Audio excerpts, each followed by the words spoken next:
आप लोगों ने प्रोविडेंट फंड का एक बेनिफिट तो अक्सर ही सुना होगा कि जितना अमाउंट एक एम्प्लॉय की सैलरी से उसके प्रोविडेंट फंड के लिए डिडक्ट किया जाता है which is equal to 12% of the monthly basic salary of the employee, उतना ही अमाउंट एक एम्प्लॉयर को भी अपने एम्प्लॉय के प्रोविडेंट फंड के लिए डिपॉजिट करना होता है।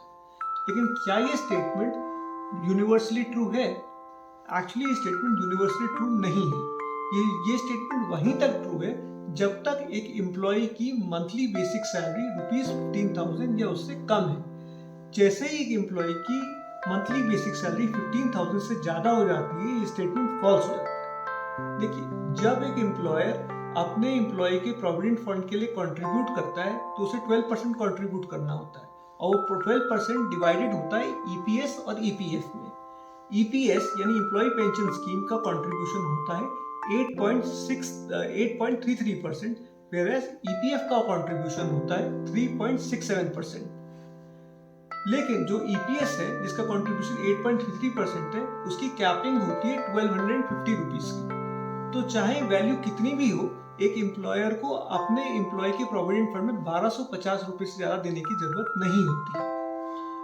तो इसीलिए जब एक एम्प्लॉय की मंथली बेसिक सैलरी 15,000 से ज्यादा हो जाती है, ये वैल्यूज बहुत सिग्निफिकेंटली चेंज हो जाती है। मैं आपको एग्जांपल की मदद से समझाता हूँ। मान लीजिए एक एम्प्लॉय है जिसकी मंथली बेसिक सैलरी 40,000 रुपीज है। अब वो खुद अपनी सैलरी से जो उसका डिडक्शन हो रहा है पीएफ के अगेंस्ट में, वो हो रहा है 12% of his monthly basic salary, which is amount to 12% of 40,000, which is 4,800 rupees.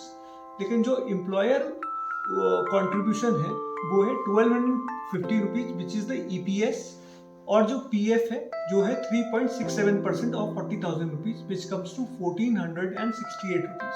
तो टोटल जो एम्प्लॉयर ने कंट्रीब्यूट किया वो है 1250 plus 1,468, which amounts to 2,718 rupees, whereas जो एम्प्लॉय का कंट्रीब्यूशन है वो है 4,800 रुपीज।